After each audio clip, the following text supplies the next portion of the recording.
Good morning and welcome to a very peaceful Lake Windermere. Today I'm on the western shore of the lake, and I thought what I'd do is to share the process that I go through when I'm on location. How do I pick and execute the shots that I go for? I arrived on location about 15 minutes ago, and this isn't a location that I shoot very often. I have no preconception with regard to composition here. I just arrived and spotted something that I liked, set up the camera, took the shot. Fairly happy with it. The light's not brilliant, it's very flat, it's very overcast, but this is a nice scene, it's very peaceful. And I was able to get a quick shot, mostly because my workflow when I'm here on location is very regimented. And that's what I want to talk about today. Obviously the first thing that we should consider is how I pick my locations, and I could probably do a whole video on that. But the truth is, I came here this morning because last night I said to Mrs. Sale, where should I go tomorrow morning? And she suggested Ray Castle, so that's what I've done. I parked up by the castle and I've walked down to the edge of the lake. And as I was coming down to the edge of the lake, I was already looking for compositions. This is, as I say, not a location that I shoot very often, so I didn't have any preconceived ideas. And when I'm looking for compositions, particularly when I'm looking for the wider view, I'm just looking to see what catches my eye. As we've seen in recent videos, when I'm working on more intimate landscapes, that doesn't necessarily work for me, and I have to really go in search of compositions. But when shooting the wider landscape, for me, certainly, it's more about what catches my eye first, and that determines the shot that I'm going to go for. The first thing that I noticed when I was walking along this morning was just how still it is. And I love it when it's this still, because it means one thing and one thing only, and that means great reflections. And of course my eye was immediately drawn to the reflections of this small piece of headland that sticks out into the lake. And that's what caught my eye first off. And of course these reflections are making almost a perfect arrow. And that arrow is pointing out towards Lowood Bay Hotel on the other side of the lake.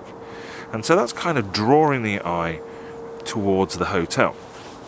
And so the hotel became almost like the focal point of my image.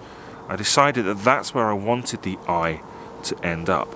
Unfortunately, the most dominant structure in the photo, in the composition, is that headland, are those reflections.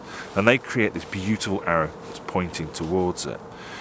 And at this point it's very important to talk about visual weight. So we have two main elements in this image at the moment. We have the headland and we have the hotel. The headland is much, much bigger. It has much more visual weight, and therefore the viewer will pay much more attention to that initially. But because it points off towards the hotel, eventually it will move the eye in that direction, and fingers crossed, that's where the eye will finish. Once I've decided on what my basic composition is going to be, what I'm going to shoot, what's my primary subject if you like, the next thing is then where do I position my tripod? And for me, I think the position of your tripod is obviously the most important part of composition, where you're going to set up. And when you're shooting stuff that is a long way away, moving a tripod a few feet doesn't make an awful lot of difference. But when you are shooting something that's closer to the camera, moving your camera just a few feet will make an enormous difference to the composition. And in this composition, the primary element that I'm trying to get in the right place is actually this small rock that's sitting in the lake. What I wanted to do is I wanted to align it in the gap where the hills, the reflections of the hills meet. So we have the reflection of the headland coming up, and then we have the reflection of the hill behind the hotel coming up, and that creates a slight gap, if you like. And what I wanted to do was align the rock with that. And so getting my tripod in the right location is critical to having that in the right position. Once I have my tripod in the right position, the next thing I need to consider is how high my camera is set. So I've set up with my camera at chest height, and I've done that for a reason. I did try and shoot a bit lower, and what happens when you lower the camera is that it closes the gap between your foreground and your background. And what I was able to do was to get this stone here in the right position, much closer to the reflections by lowering the camera.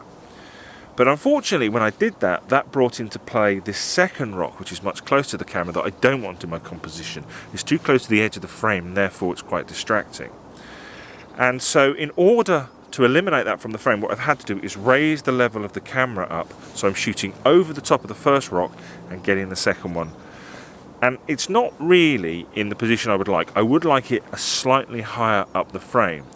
But generally I find that most compositions are a bit of a compromise, and that is the big one for me in this shot. With my tripod in the right position and my camera set at the right height, the next thing I do is I frame up my shot, and that involves two things: pointing the camera in the right direction and setting the right focal length. So when it comes to composition, it's all in the margins. The differences in the margins. It's these tiny little adjustments that make all the difference. And that, for me, is often the difference between a composition that works and a composition that doesn't.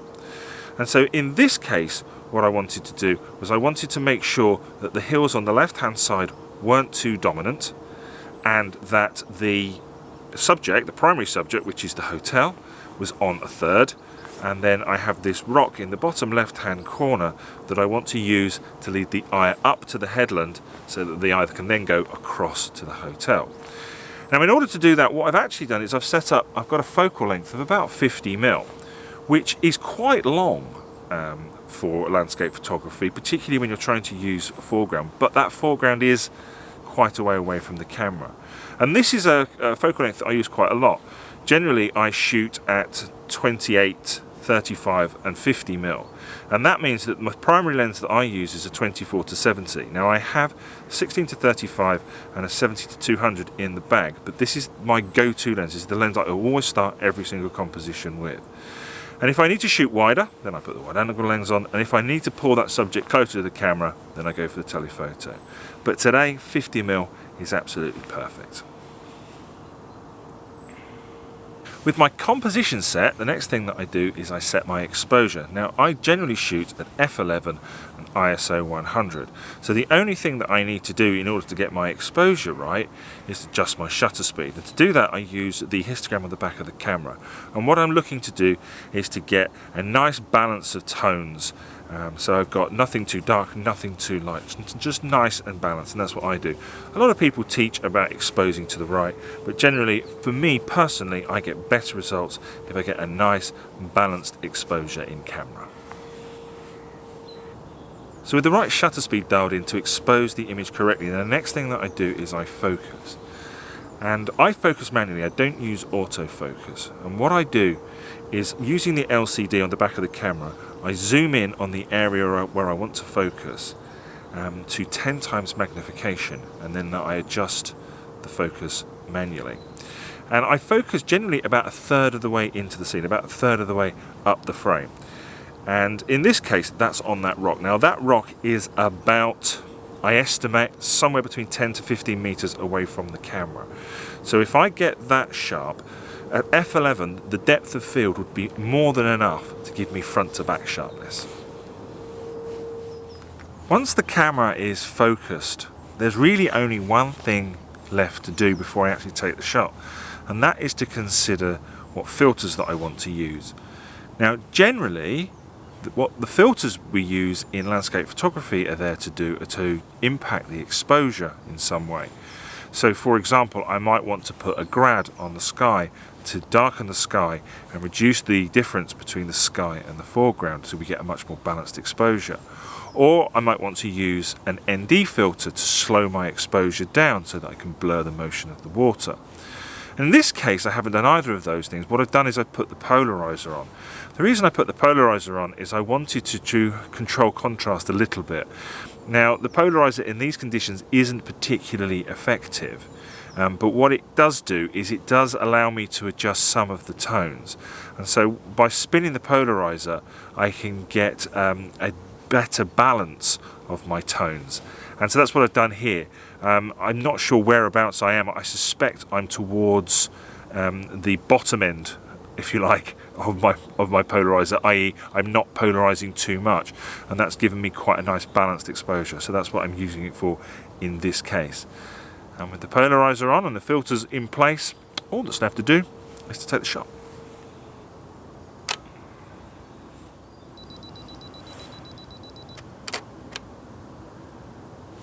Lovely.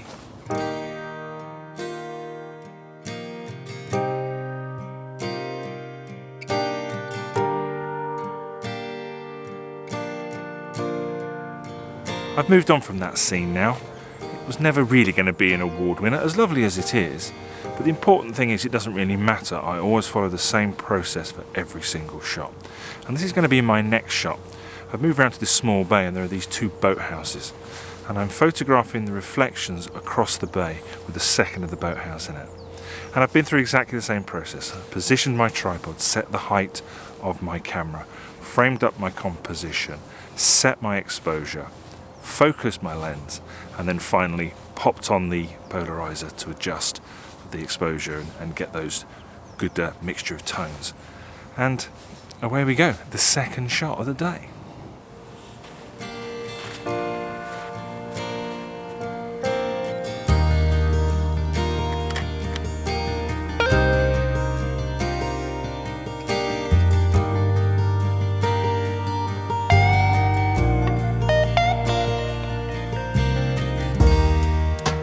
Alright, final shot of the day.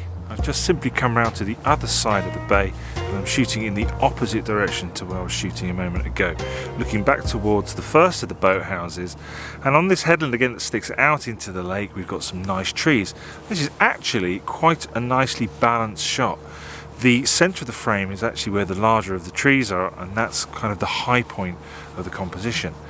And again, I've just been through exactly the same process. So I spotted a scene that I liked, I set up my tripod, got the camera at the right height, and in this case it doesn't really matter because I'm just shooting across the other side of the bay. I framed up my shot, set my exposure, focused, this time on the boathouse, and then polarizer on the front, adjusted the exposure so that, or spun the polarizer so that I got the tones right in the shot, and then took the shot. Simple as that.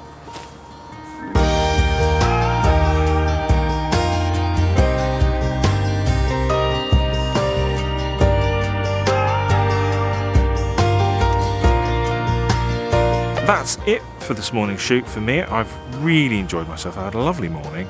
I've got some nice shots. They're not fantastic shots, but they are nice. I'm happy with them. And for each of the shots, I went through exactly the same process. Now, as I said before, in photography, there are no right and wrongs. This is just the process that I go through.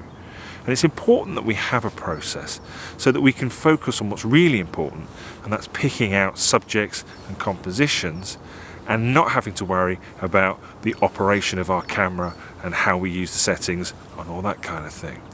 So regardless of the process that you go through, make sure that you have a set one so that you can concentrate on what's really important.